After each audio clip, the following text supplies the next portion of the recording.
Hi, good afternoon to all who are here this morning waiting for the start of this webinar.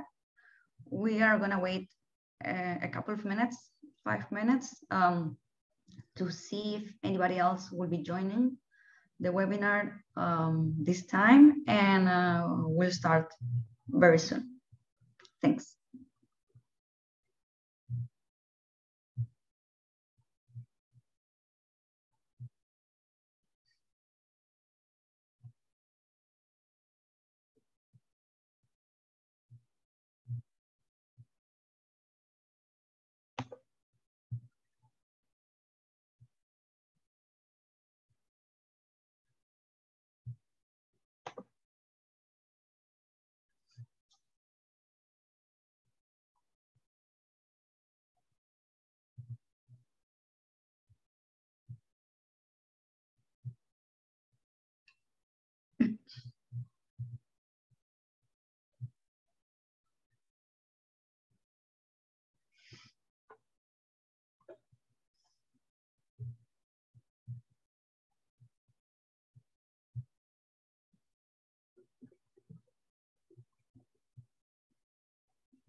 I think we'll wait 1 minute more to see if more people are joining us, and we'll start.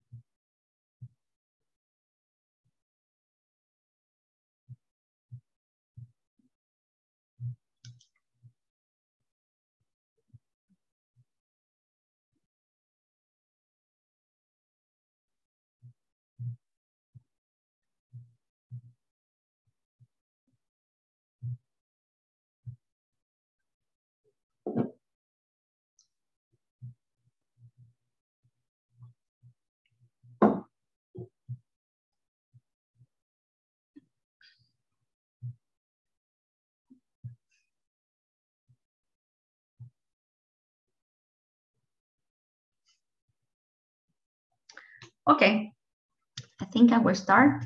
So again, good afternoon to all of the people here that are this afternoon waiting for the start of the webinar. My name is Carolina Soto. I am the commercial director of Mont Group. And this afternoon, I will talk to you about the tools for the management of water resources in a scenario of water scarcity in Chile. So as part of the MON Group Environment Department, we come to respond to a need at the country level that enhances and strengthens the management of environmental regulations within the productive sectors in order to responding to the environmental needs that have been felt more frequently in daily life. This webinar invites us to talk about the tools that serve to manage water resources in a more sustainable way, or in a way that will ensure the supply of this resource to meet the current and future demand. In this presentation, I am going to address 5 main axes. I am going to start by doing an analysis of the current water scenario, both globally and nationally, to continue with an analysis of the legal framework that surrounds the management of water resources in Chile. Then, I am going to make an analysis of the approach of the basin as a geographical unit for the management of the resource. After that, I am going to analyze later the reform project that is currently in process that comes to modify the current water code, and to finish, making a small evaluation of the challenges that arise in the framework of the constitutional discussion that is currently taking place, and that should include, as the most relevant point, the management of water resources and universal access to the resource, both of the productive sectors and the assurance of this for human consumption and sanitation requirements. In case you have questions during the presentation, please write them down in the chat or in the Q&A sector, and those will be answered later on by the end of the presentation. Thanks. Okay, to begin, I would like to mention that today and for everyone, it is very common to hear about concepts such as water scarcity or water deficit, concepts that people already understand in their daily lives. And that unfortunately, today this discussion becomes important since we are in a state of advance of climate change and a stress on water resources and aquifers, in which we are already feeling the effects brought about it by the deterioration of natural resources and ecosystems that are involved in the water management. In this sense, it must be emphasized that currently, most of the aquifers of the territories in the world are in a state of scarcity or reduction of their availability, both for the development of productive activities, but the availability of the resources is also put at risk for the supply of drinking water and sanitation. Currently, if we refer to this image that I represent here, we can see here, we can see that the difference between the availability of the resources versus the amount of population that introduced the concept of demand for the resource is in a complete unevenness, since there are parts, like we can see in the part of North and Latin America, in which the amount of population is in an equilibrium where there is more water resource compared to the numbers of people. This is a forecast between now and 2050 that will tend to change, since the global growth of the population is estimated and will bring with it an increased pressure from the demand for water resources, which is also associated with the need to satisfy food needs to once again satisfy this population growth. So the demand increased, but not so the efforts by the decision makers of the different governments with greater weight worldwide. And we are in a state in which we are not being able to respond with actions that come to support the need to manage a resource that is currently limited and where the pressures on it are increasing each time.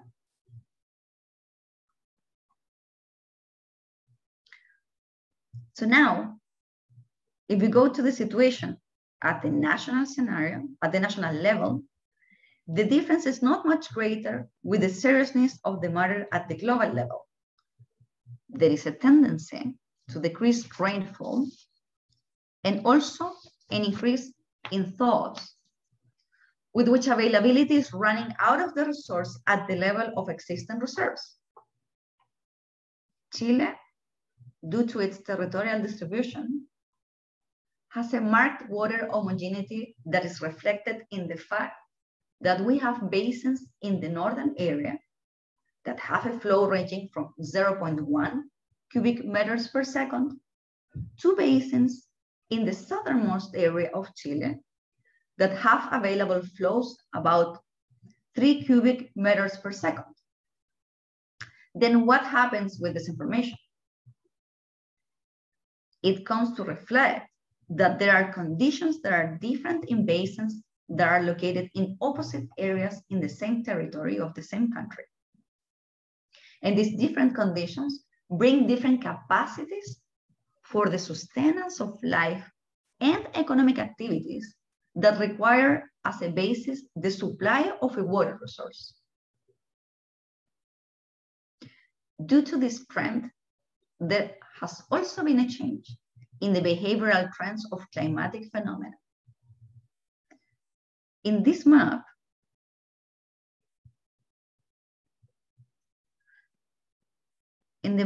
at the right side of the screen, we can see that this variation has been reflected mainly in the change that the distribution of rainfall has had, so that if we see towards of the north, there is an increasing trend, and towards the south, there is a decreasing trend, which if evaluated considering the historical trends of water availability or frequency of this phenomena in these territories, it is not a surprise for anyone to realize that we have a lack of control or climate change that has been expressed in this type of effect. And that unfortunately triggers many circumstances in natural phenomena that claim lives or even many costs that are valued at an economic level. In this sense, the ONEMI, which is the National Office of Emergency of the Interior Ministry in Chile, has estimated that one of the most expensive effects of climate change is the water deficit. And we also have a national policy for water resources that is currently estimated to have a water gap in the country of 82.6 cubic meters per second that is measured by comparing the current availability we have of the resources versus the growth projections of the different economic sectors. What I want to highlight here and conclude with this information is that currently we already have an incongruity between the water need that is required for the projections of development that the country has. And this demand is not in a decreasing trend, but on the contrary, it is planned to continue increasing. So we see here in the next slide, on the other hand, this heterogeneity in the territory of Chile that is manifested in the availability of resources can also be seen reflected in other aspects that perhaps are not discussed, but are relevant when talking about water management. And that it is the quality of the waters that are available today.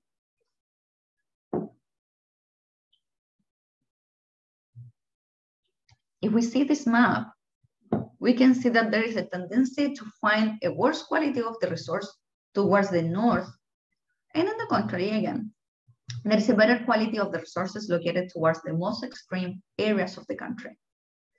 And this has a relationship with the map that we saw previously with the resource availability. They are directly related because as there is less available resource, and greater sources of pollution, the flow does not support the need for a minimum flow to dissolve the pollution. Or in simpler words, the less flow, the less resource there is, and the worse the quality of that resource will be, since the pollutants do not dissolve. And on the contrary, in the southern zone, there is a better quality of resource, since the availability of this allows the ecosystem to support or be more resilient to greater contaminations. The important thing to mention about this is that when we are talking about the management of water resources, it is important to integrate all the aspects that are involved in the concept of water quality and that are related to quantity and quality measured in physical and chemical parameters, and also with the time of occurrences or with the availability capacity of the resource, which has to do with the time it takes for a person to be able to stock up on it. If we move to this slide, we can talk about the advanced state in which we are today of drought, which is important to mention. So on one hand, we have this diagram. I know it's in Spanish, but I will go over in English just to explain you what I'm talking about. On one hand, we have this diagram that shows us that there are different phases of drought. And at the same time, these stages are directly related to the length of time they will have these effects on those who will receive the impact. So we see that the more advanced the state of the drought, the longer the duration of this state of stress will also be. We can see here that the first phase of the drought that is always evident has to do with a deviation of climatological factors that, as I mentioned above, is mainly evidenced in a decrease or an increase in rainfall. And that has a duration that is less in terms of temporality, that it can also be caused by natural cycles of the environment. But that we currently see that these meteorological droughts have developed from causes that are rather anthropogenic and not natural. A second state of this drought is when the effects are perceived at the ground and subsoil level, for example, with a decrease in its humidity or a decrease in the biomass available in the different layers of the soil, and which is directly reflected in economic losses for the agricultural sector, for example. Then, in another more advanced phase, the effects are seen directly in the water bodies, having decrease in the flow rates, and in general, the effects that began to be shown with the previous stages are increased. Finally, we have a stage of drought that, in my opinion, is the one we are currently in, which is related to socio-economic aspects that has an impact that is reflected in all aspects that develop around a society, which are the economic ones, social and environmental issues. And what is relevant about this is that, as I told you before, it is the state of the drought that lasts the longest. And it is worth highlighting the importance of taking immediate actions that are congruent with the state of gravity in which the water resource management is found. For this, it is important in a first step to identify which are the territories that are most vulnerable to this type of drought, and in what state of this are these territories. In general, that information is more or less collected at the national level, since the different public entities and even groups like universities and other interest groups in the development of more scientific information have been in charge of this. But now the deficit, or where the actions should aim, is the generation of solutions that are optimal and specific for the context that comes to involve this type of drought in each one of the places that is developed. Well, now, I would like to talk a little more about the legal framework that surrounds water management in Chile. How it has developed so far to give way to what are perhaps going to be the management proposals, so a little more comprehensive to the resource. Water management in Chile is mainly in the hands of an organization that is called the General Directorate of Water, or in a short way called DGA, which has a rather supervisory and regulatory role in the management of the resource. And I would like to emphasize this, that is a water management itself and does not involve the attributions to the DGA, the management of other natural resources. How? Through the text of the water code that was generated and approved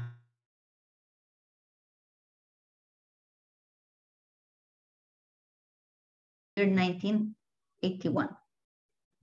And that as a normative text, what it did was to establish a free market model around the granting of water rights in which allowed any type of alienation of the resource. Alienation understood as a sale or assign the resource without any type of restriction or intervention by the management involved. This changed a bit in 2005 with the first reform that was introduced to the water code, and that had the objective of avoiding the hoarding that had been taking place of the rights, of the use of the rights, yeah. And this is done with the inclusion of the concept of the payment of patents for not use. Also with this modification, a normative figure is introduced, which is the ecological flow.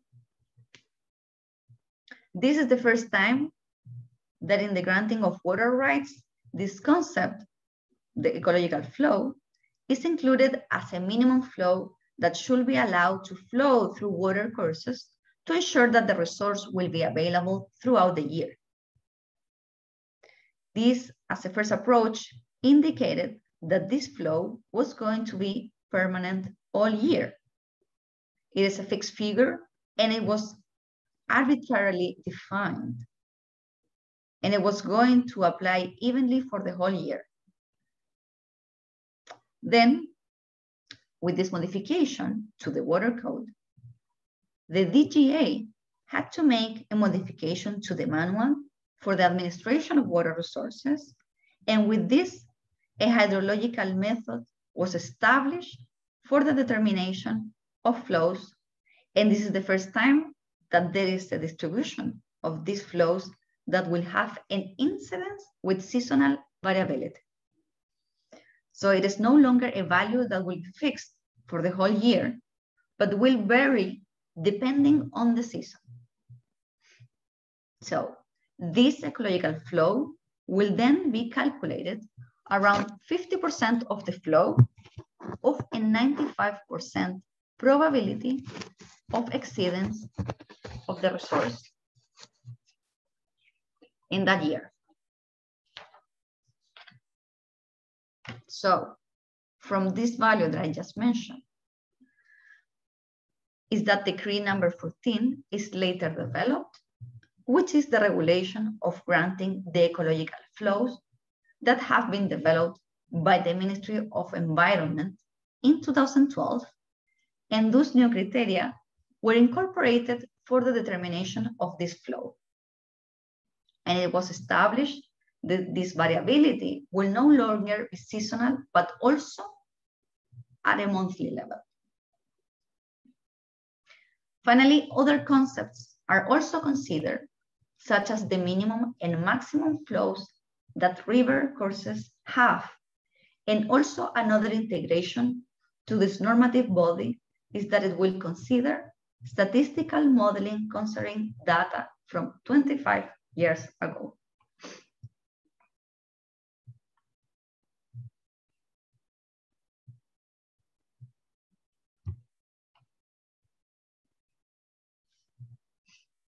So, if we see it graphically here in this slide, here the blue part represents this value from which the ecological flows will be determined.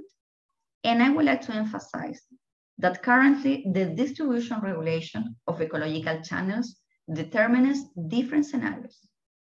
But the most common is this value, the one that I just gave you. The use of 50% of the excess flow with 95% is allowed. The first modification to the water code had a distribution of an ecological flow that was going to be even for the whole year. Then in 2008, the manual established that this distribution was going to be seasonal. And finally, with the advancement of the regulation generated by the Minister of Environment, we have a flow distribution that is monthly.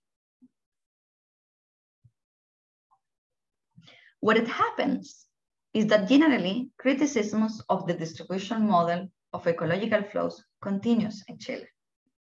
Mainly, there is a lack of a criteria of equality before the law of users, since there are all users who do not have the obligation to respect these ecological flows. And in practice, it has also been seen in several cases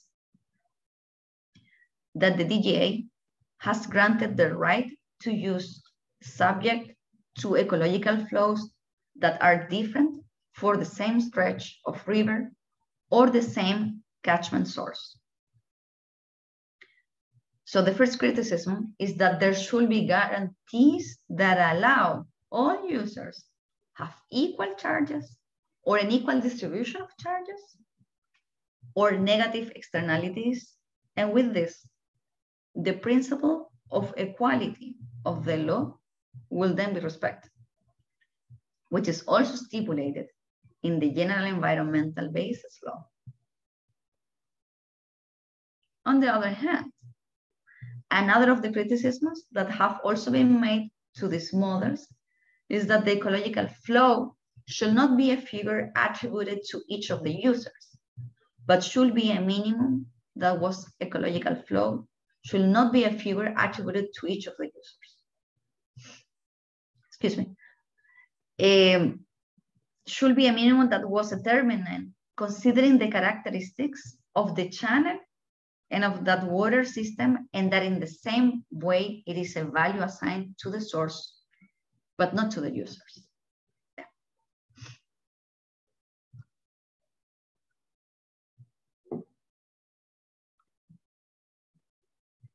So, from what I was talking presently, from these problems or disputes that are currently taking place around water management in Chile, it is that the basin, like you will see here in the slide, appears as a territorial unit, which is presented as an ideal way for management. This is not a new concept, or it's not an approach that has been developed recently, but rather that it has been discussed more or less from the 80s, and if not, maybe since before. So what it comes to propose then is that the basin is a geographical unit, but also a hydrological one, and in which different elements, objects, and beings interact within a common territory that has characteristics and cultures. With it also forms of life that are similar. And therefore, in this basin, by enabling and integrating elements that are anthropogenic, but also natural, it is proposed as one of the most ideal natural units for the organization and conservation of the environment, and with it, also the water resource. Also, there is a relationship that is allowed within the basin between land use and water use. Because it happens that each of the actions carried out upstream will always have an impact downstream. And with this, it also on the different sources of objects of protection that have been defined. So what happens with this approach? Or because if it is not a concept developed recently, why has its implementation as a management unit been so difficult? And this happened for a practical reason. Watershed that is determined from the surface waters that are discharged towards the same common hydrological channel. And then this limit that divides the basin does not fit or usually does not coincide with the administrative and or geographical limits that are defined in the body's normative. So this means that the limit or the watershed divide does not normally coincide with the communal or regional divisions that are the units that are currently defined as for the management and from which the different institutions or services are created in charge of the administration of water resources and decision-making within this territorial unit. So this is one of the first problems that arise to establish the basin as a management model. And the second that is also related to this first problem is that most of the decisions that come to influence the development or the state of the basin are taken outside of it. That means that there are decisions that are centralized, that are made at the central level of the country, and that from there, they are distributed evenly throughout the country without taking into account the diversity of characteristics that different basins and or territories have throughout this heterogeneous country.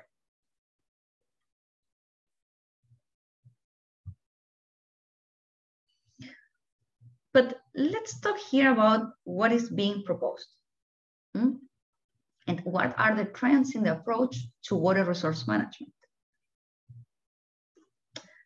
As the title of this webinar already says, the trend is towards management through the geographical or hydrological unit of the basin, and named as integrated management of basins, which will include all the actions that are pending to be identified, but also managed by applying different techniques, to solve certain problems that occur within the basin and that have been caused by the deterioration or misuse of natural resources in it. So then this integrated management allows generating an ecosystem or global look at the element that they are found within it. It also makes it possible to relate or evaluate the interrelationships that occur within them between the identified objects. On the other hand, it is important to mention that there is a new and comprehensive look at integrated watershed management, but that broadens the management not only to water resources, but also to a look at the management of all water resources. And what is postulated, it is the integrated environmental management based on watersheds. It is a different objective, not only to ensure access to water resources, but also to ensure, manage, and conserve natural resources globally. And with this, also, of course, seeks to increase the resilience of the territories and thereby protect or ensure viability of the resource in the future. On the other hand, we also have water management, which is the type of system that is given by the regulatory framework that exists actually here in Chile. And that is mainly focused on the management of the resource only, where we find two scenarios.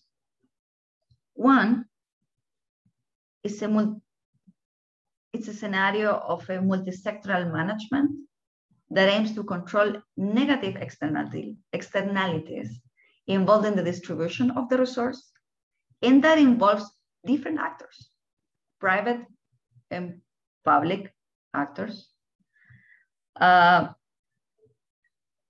This discussion asks only about having a distribution of the resource in the control of its externalities, but not on the negative effects that are related to the availability of water. And on the other hand, there is a view that is rather sectoral and in which the approach is even more biased only to the use and exploitation of the resource for productive purposes or for essential purposes, and of all ways are exempted from the protection or management of these associated resources.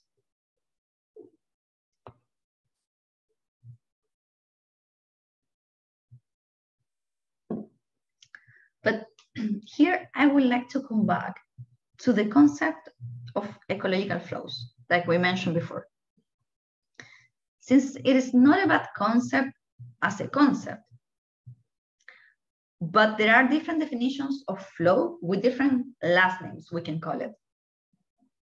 There are definitions of the concept of minimum flow, environmental flow, conditioning flow, and along, etc., that basically have as a root a common objective.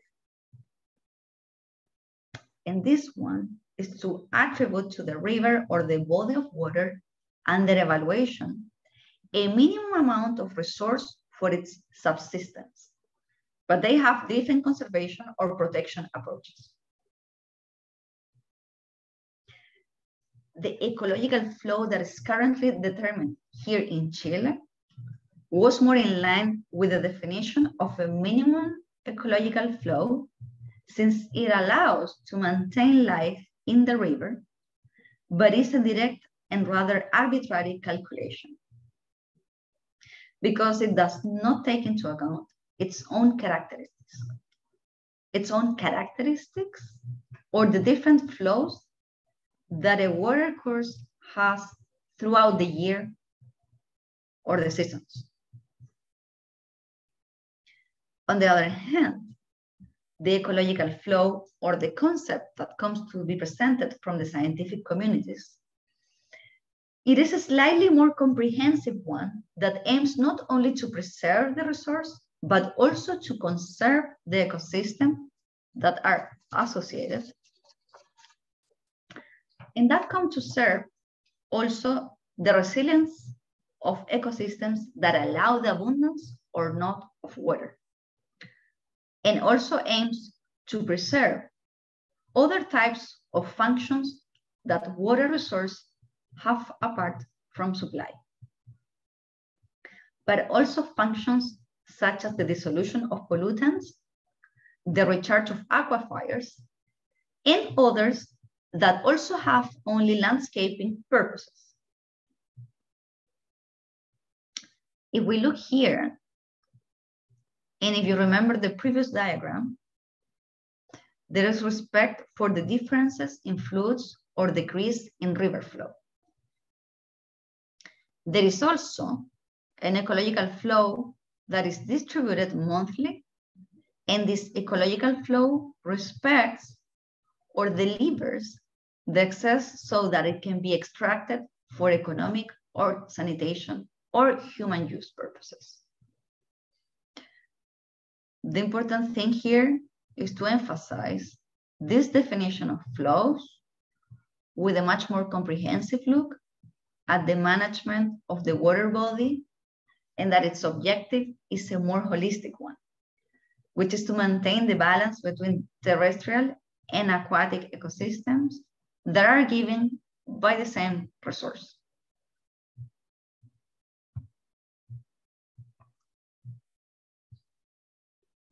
So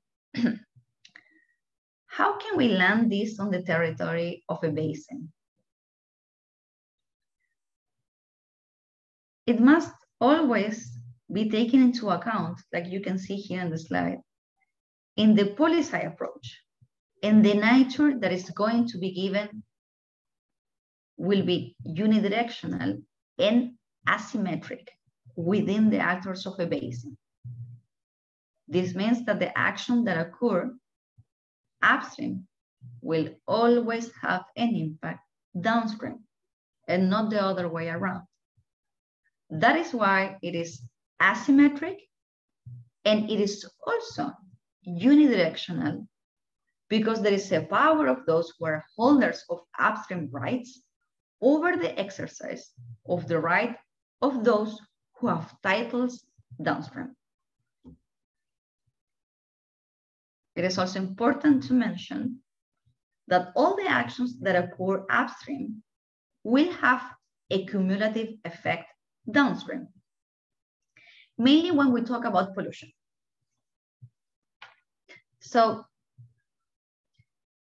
what is important here to establish is policies that allow the establishment of land use, planning for purposes that are broader than just the management of water resources, and may include the concepts of managing the natural phenomena or preventing risk through manipulation of the surface of the basin. And this manipulation can be with tools that are completely natural or green infrastructure, and can also be supported by other types of gray infrastructures or construction, whatever you wanted to call them. But I mean, what is the end goal each time there is an intervention within a watershed? This is to manage a surface channel either with the objective of increasing or decreasing it, and also opting for a greater load of the aquifers involved within this basin, in order to avoid catastrophes when there are floods or increase of the resource, and also avoid negative effects when there is a shortage of this.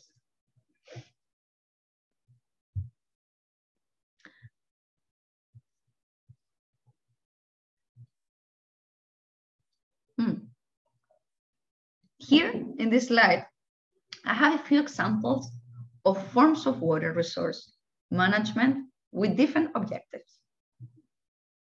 Here I mix up some examples where the objective is the availability of the resource, and others more focused on risk prevention.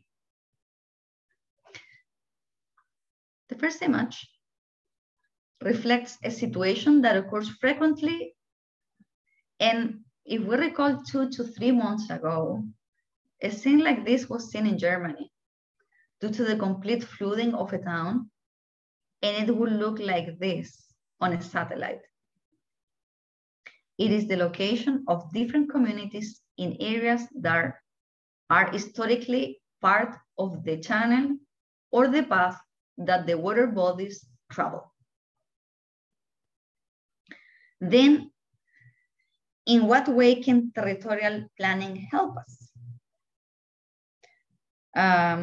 In this specific case, there is an evaluation regarding which area it is possible to locate the flood zone that is going to have this water course, because it will have it either upstream or downstream.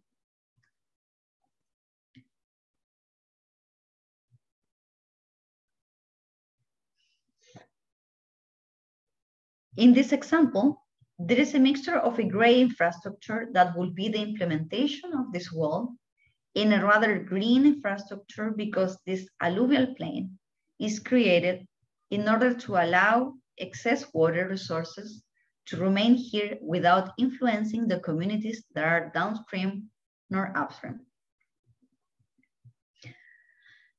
Another of the practices that are trending today is the enhancement of areas surrounding water courses and surrounding ecosystems that are intended to be natural barriers to phenomena, and also have a relevance since they are the main structures that allow to recharge the aquifers where are these water courses. So one of the strategies that we can use, it will be the improvement of pastures, is the improvement of pastures, and specifically, there is an ecosystem that has been well mentioned lately, which is the wetlands, and that as an ecosystem service gives the ability to control or retain constant water. They retain water surpluses also when there are increasing inflows. And for agricultural purposes, they are very positive since they are characterized by being a type of forage or vegetation that is always green. Therefore, it serves as forage at all times of the year.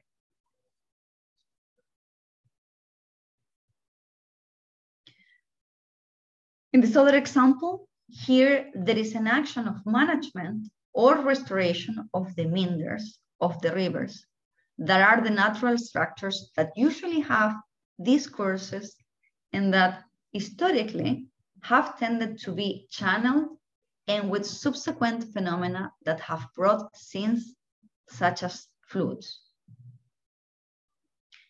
The current trend is to reconstitute these natural meanders that rivers have to allow the channels to restore their natural physical characteristics, such as the speed of the channels and also the ability to reduce sedimentary carryover. How? This is done through returning the characteristics in the natural morphological and ecological process of the river.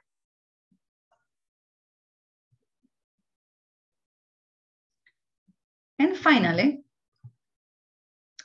as an example, I wanted to put the restoration or regeneration of peatlands, which are particularly very important ecosystems since they concentrate the largest amount of organic carbon on the planet, despite covering only 3% of the terrestrial territory, and apart from having characteristics of potential infiltration and the recharge of aquifers, have an important effect in enhancing the greenhouse effect when they are not managed correctly.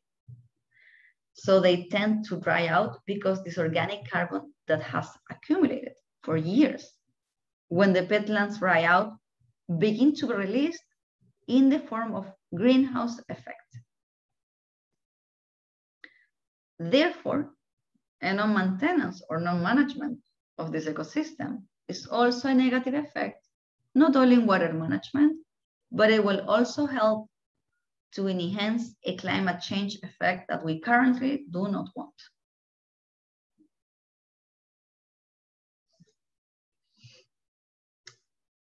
Okay, so here we arrived to a point of the presentation about the relevance of the current discussion around the constitutional demands or the drafting process that is currently taking place in the country, and which is also supported by a discussion that has taken place in recent months in the Senate regarding the reform of the water code, and whose history is a bill that was entered in March 2011, but more than 10 years ago. Which has been in process and that seeks to establish as an essential right the right to water for human consumption, and also provide legal certainty that the exercise of this right will be able to be carried out. Its main objectives are also to act as a regulatory of the process of constitution of water rights, the exercise of this, and also regulate the extension of these rights throughout the process. On the other hand, it also seeks to protect and as a secondary objective to strengthen the function of water within the different aquatic and terrestrial ecosystem. Because as I already mentioned throughout the presentation, they play a key role in the resilience of ecosystems to climate change. Like you will see here at the left side of the presentation, I left below a recommended reading on this bill that makes a brief analysis of what are the topics of the discussion that have currently taken place in the Senate, and that will direct or give a preliminary alert on what will be the topics of the Senate constitutional discussion that is going to be given to this resource. Since I mentioned, it is a demand that has been raised from the different territories of Chile. And the approach of the management of watershed management has an important relevance. So much that even the presidential candidates are proposing as a management model for water resources, and also as a management model for natural resources in general. Personally, I believe that this is an absolutely necessary reform that preliminarily established certain guidelines that have to be finally ratified with the drafting of the constitutional body. But as a discussion, it is relevant since it reveals demands that are taking place throughout all of the territory in Chile.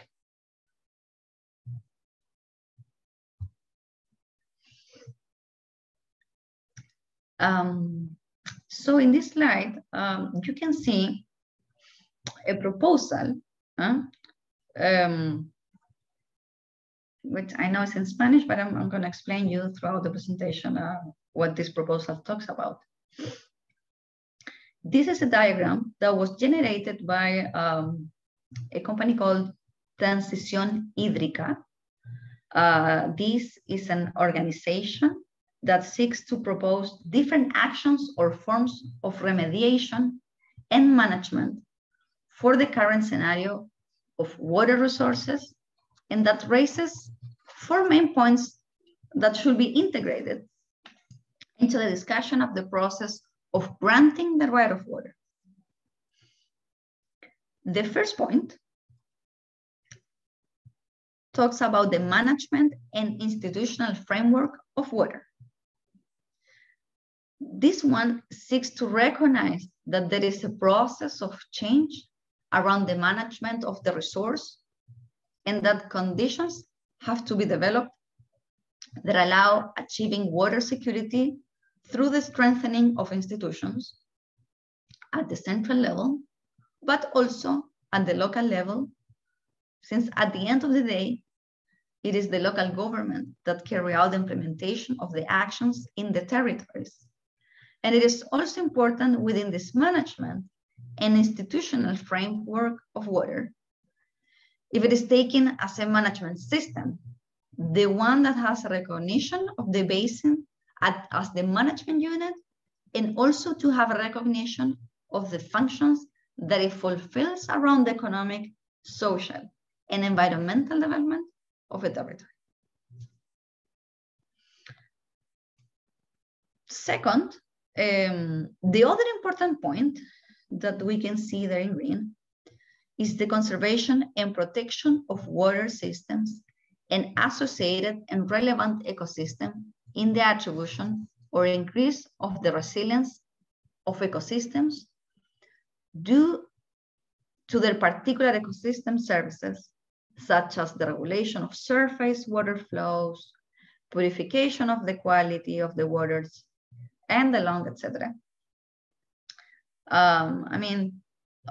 We could speak in an entire webinar only about the ecosystem services. On the other hand, and in number 3, in orange, we can talk about the strategic use of the resource that comes to raise the need for the implementation of strategies or policies that will promote environmental education in a change of consciousness that is important in the context of change or reform that is taking place in this moment in Chile and in the world. It's also relevant at this point of efficiency and strategic use of the resource that there will be a new regulation on the rights of use. Since currently in practice, there is the granting of more flow than is actually available in the basins. And finally, in the purple color at the bottom, there is the fourth point, which is the migration and incorporation of new source of water.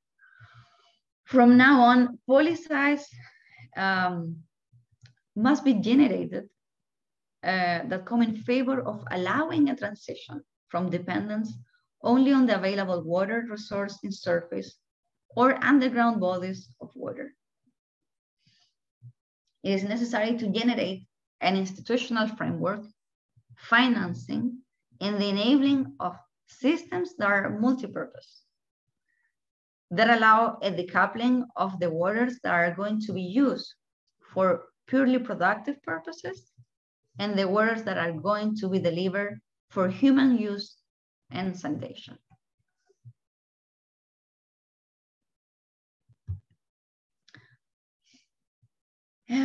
Well, finally, in a way to make a conclusion about what I've been talking about,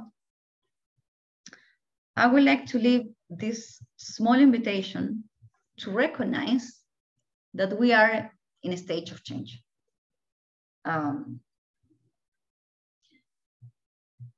It's important to be able to adapt to this stage through a recognition and management of the different threats and level of exposure in those that are in the territories.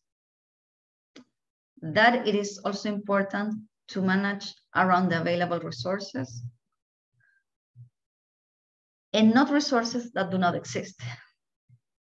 And that the projections of both the evolution of the ecosystem, but also the projection of social and economic growth are taken into account that is budgeted for Chile.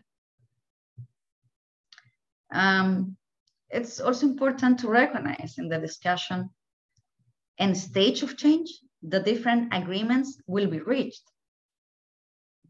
and that this should be included in the majority of interest groups and users of the water resource, of the water system under discussion. Since, by including the different actors, create a sense of belonging or identity with the resource that allow, in the long run, to more easily establish prevention and care actions with it. And also to recognize or involve these actors in the discussion and decision-making will allow long-term conflicts to be generated by the different uses in the territory. It's also important to mention that the identities of the territories are respected, regardless of the process or the tools for the granting of rights, since all the basins in Chile have different natural, physical, and chemical characteristics. And with them also the territories and the communities that are located within it.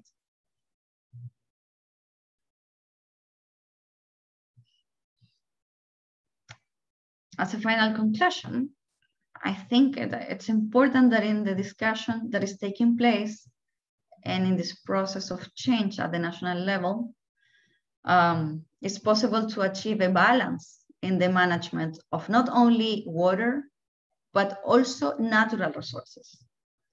And to emphasize the importance that it has the water resource for the maintenance of life in whatever dimensions this is thought, and in order to satisfy all the demands equally, and not only the current ones, but also those that are projected in the future.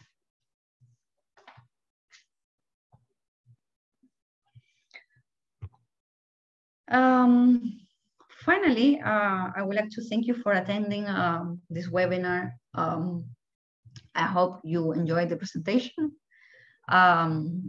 Here you can see my email in case you want to write me with a question or delve into the subject. The presentation will be recorded and sent to you later in order to follow up with you. And we'll see if you have any questions. We'll have a look about what I find here. I can see a question from you, John. So we'll try my best to answer here. The question says the following. Climate change has been affecting high Andes glaciers, advancing normal melt rates and changing the downstream hydrology significantly. Yes. I am more familiar with this on the Argentina side. Does Chile have a concept in place to deal with this? It is important.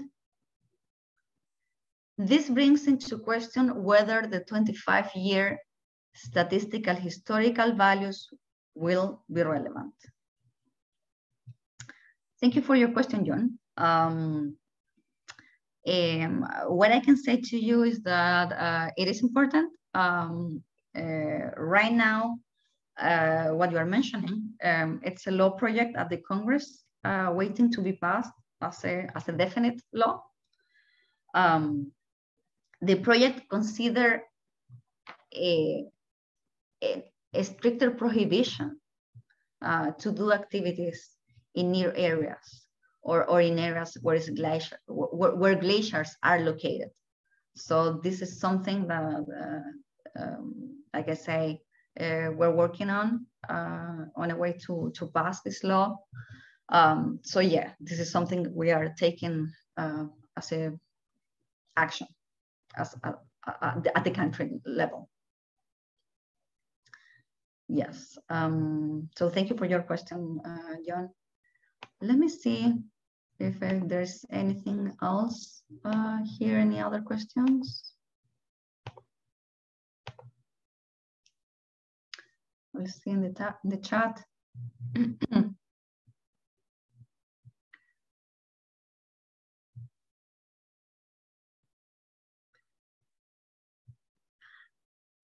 Yeah, I think I would like to deeper in the answer to your question, John. I have my colleagues that here are supporting me with this answer. So they would like to add as well that the law project has problems or resistance for economical sectors because it can be an obstacle for mining projects or for the development of the mines. So we think that law project will take a few years more in obtain, will take a more few years in order to obtain a full approval in both chambers at the Congress. So yeah, I mean,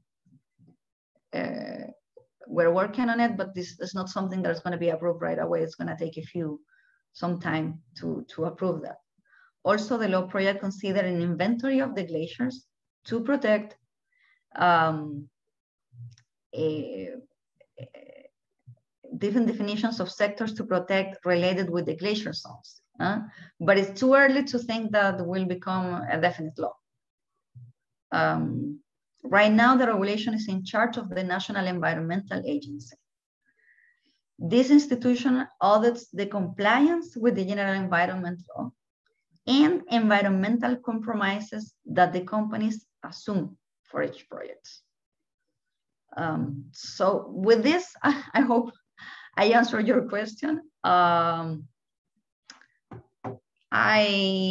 will see if there's any other question and answer, but like I said before, we're going to be sharing this presentation with you guys. And if you would like to go deeper with this question, John, I will be more than happy to follow up in an email with you, and keep talking about this important issue that I highlight today through this webinar. I don't see any other question for me. Here, let me see. Yeah. Thanks, John. I appreciate your comments. So yeah, I think there's no more questions. So I will stop the webinar here, and like I say, we'll share with you the presentation later on, and we're going to be in touch. Thank you for your attendance, and have a good day.